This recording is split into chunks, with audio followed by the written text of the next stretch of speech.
Abraham, I think I'm here for some clarity, as you discussed earlier in the intro. Clarity is really the eternal quest, isn't it? Yeah. Clarity meaning tuning to broader perspective. Isn't that what clarity is? Let's define it. Clarity is finding the vibrational equivalency of my source who is aware of everything and knows exactly to the most minute detail what I'm looking for. Yeah. I think I've been holding myself back with limiting beliefs. Everybody does. Beliefs do dilute, but they have value too. So let's not condemn beliefs. Let's appreciate the clarity of desire that they've produced, and then try to soften them so they stay out of the way so that you can see what they've produced. Isn't that a nice way of looking at that? Yeah. Pushing what I've been brought up with aside to then look further in the future in a different way. Here's the thing. Trying to push anything aside just makes it stronger. Like your friend that you argue with. There's a war against drugs and a war against cancer and a war against and a war against, and they're all getting bigger. Yeah. Haven't you noticed? Every time somebody wages a war, it gets bigger. So rather than push against it, rather than try to push it out of the way, instead look for the clarity that it has produced. Well, that's what the clarity's starting to come, and I'm been seeing the benefits of a different way to look at life, but I still have that. We want to give you a little story here, because we hear this from a lot of you who have come to a certain place of clarity, and of course you still want more. You always will. It's an eternal quest, evolution. Since we are all eternal, more must be understood and embraced. So there's no standing still and there's no going back. So going with the flow of expansion is a really good thing. But there is a strong human attitude that takes place in these rooms quite often that goes something like you described just now, that you were raised in different belief systems that now you're trying to push aside, and that'll get you nowhere. Look at it this way. Let's say that you stepped into a vehicle and it wasn't awesome by today's standards, but it was awesome by that day's standards. And you stepped in it and you moved forward in it for a while. And then you looked over and there was something much more in sync with your now desires and understanding. So you stepped into that and off you go for a while. And then after a little while you see another and you step into that and off you go. But you don't want to condemn the vehicle that took you to that one, that took you to that one, that took you to that one, that took you to that one, that took you to that one. It's all part of the evolution. You don't want to stand where you are and ever feel regret for how you got here, because that makes where you are full of resistance and makes you less open to the receiving that could be there right where you are. Yeah. No, I think I'm in the right spot right now. We think so too. And we think you were then, and then, and then, and then, and then, and then. You see, let's chew on this just for a little bit. We want to put all of you at ease relative to your emergence into this physical body in this time and space. So, splat, there you are. Now, you started this conversation with just the best word ever, the word clarity. And we identify that clarity is alignment with the whole of you. And clarity is about focus. So you were born into an environment, we're talking about the whole earth experience, of enormous variation and diversity. Oh, it's just beautiful and perfect and balanced. Understanding, you made the decision to come deliberately because you understood that out of all of that would come your opportunity to come to your own decisions and desires. So you weren't pushing against anything that was here. Not one of you said, I'll go, but clean it up before I get there. One political party, please, in agreement. One religion. Please decide how you see God, and once you're all in agreement and you're no longer killing each other over that, I'll come. Not one of you said that. Instead, you came knowing that the diversity would help you to focus. So think about what focusing actually is. Isn't relationship with something necessary to focus? If you came into this room and it was a room that was completely devoid of light, while with your other senses you may be able to find your way to some extent, isn't it nice that you could use your eyes to focus? Isn't it nice that you have some relationship with your chair? Isn't it nice that you have some relationship with one another? We know this is a really bulky, obvious analogy, but everything around you is necessary for you to focus. And so being born into a belief system, every single one of you knew that no matter what belief system you were born into, it would evolve into something that was bigger and more. Every one of you knew that. And not one of you came into this body making war with any belief systems that existed. That's why you came in such diversity into so many different belief systems. There is a belief system that goes across the board with humanity, that serves you and yet doesn't serve you, that we like to talk about all day, every day. And that's the belief system that you all have in your infatuation with.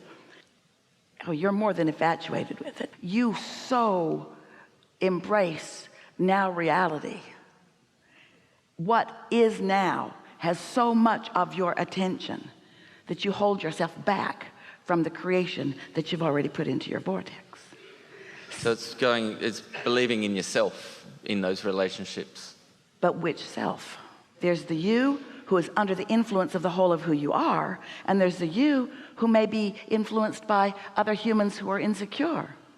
And what we're saying to you is, even if you were born into an environment of insecurity where they sought to control you and it was fear-mongering and they warned you against all kinds of things, still there was value in the focus that provided for you, because out of that was born clarity of who you really are and lots of impulses from your inner being. And so believing in yourself, when you say that, what we mean by that is getting a whiff of what your inner being, the total you, really knows about this. And when that happens, when you really hook up with who you really are, you don't feel one bit of impulse to push against one bit of anyone. When you're really tuned into who you are, it's only their assets and their positive aspects that your inner being ever focuses upon. That's the big benefit of your inner being. We're going to say something to you and you're going to repeat it, and when you do, we're going to deny it. No, we won't deny it, but we want to get your attention with this, and so we're going to say something. Esther's already formulated the words for it, so here they come. You're here doing the dirty work. I've got the front seat. Say again? I've got the front seat. So you're here to experience the contrast. Your inner being isn't. You are here experiencing contrast and giving birth to what is preferred, and your inner being turns undivided attention to what is preferred. So when you say believe in yourself, we want to say more than believing. There's hoping, which is pretty good. There's doubting, which feels terrible. There's hoping, which feels better. There's believing, which feels even better, and there's knowing, which feels even better. When you know what your inner being knows, now you're standing strong and stable. And when you know, when you are tuned in with your inner being, you don't need to push against anything, because you don't fear its intrusion into your experience. You only fear intrusion when you're misunderstanding. It's attraction, it's attraction, it's attraction, it's attraction. There is no assertion. It's attraction, it's attraction, it's attraction, it's attraction, it's attraction. Esther has a global entry card, and it expired a few days ago. But before that, she got onto the website to renew it. And her friend and brilliant IT person guided her through. She did everything the way he had just done it. He had just done it an hour before. She got it all done. And now she's waiting for the card to come, but it doesn't come. It hasn't come. His did. Everyone else's did. Where's her card? Stuck in cyberspace? Is she on a watch list somewhere? Why is her card not coming? Well, the card matters to her because it's TSA pre-check. It takes her through the airport so much more easily. And there's 6 months leeway. There's nothing urgent about it, but still, she's uneasy that she doesn't have that card in her hot little hand. She wants it and doesn't have it. She wants it and doesn't have it. So she feels insecure that she doesn't have it. A little insecurity that she doesn't have it, even though there's 6 months leeway and nothing to worry about. And it certainly is coming, and it doesn't matter why it hasn't. In fact, maybe it hasn't for the benefit of this exposure to this experience. So she gets to the airport on Thursday evening and goes to the Southwest check-in. She really likes those guys. They're always so fun and so nice, and they play with her and she plays with them. And so she hands her envelope and off she goes. She has her driver's license still in hand and her boarding passes, and she comes to the first place where they check to see if you have TSA. And she's really on the move because she always just holds it, and she's amazed how well they can see, that they're able to always see that she is TSA pre-check while she's in motion. And she always says, "You've got really good eyes," as she swings past them. So she's swinging past this guy, and he says, "Hold it, wait. You don't have TSA pre-check." And Esther said, "Yes, I do." He said, "No, you don't." And Esther looked, and she didn't. And she said, "Well, where's the flyby lane?" And he said, "I don't know what you're even talking about. You'll have to go back to the..." She said, "I always get it." And he said, "Well, not today." And her greatest fear has come to pass. She has to get in that long line. She looked down. It wasn't even her name on the boarding pass. Wasn't a long walk back. She went back. She said, "Hey, you guys gave me somebody else's boarding pass." And she checked, and they'd checked the luggage correctly. And someone else's boarding pass had just been in the printer. And he said, "I am so sorry." And Esther said, "It wasn't your fault." She knew. She knew. It's attraction. It's attraction. It's attraction. It's attraction. It's attraction. It's attraction. She's worried about that, and she got it. And people who she knows well did it to her. No. She didn't try to explain all of that. "Well, you see, there's this law of attraction thing, and you're just a cooperative component to my fear, and I've been worried about this, and so you tapped into my vibration, and you were inspired by your inner being to make what looks like a mistake but was really divine intervention to put me in a position of understanding that I get what I think about." Nice to know, isn't it? It's exactly how I got here. Yeah. So, thank Enough? you. Thank you.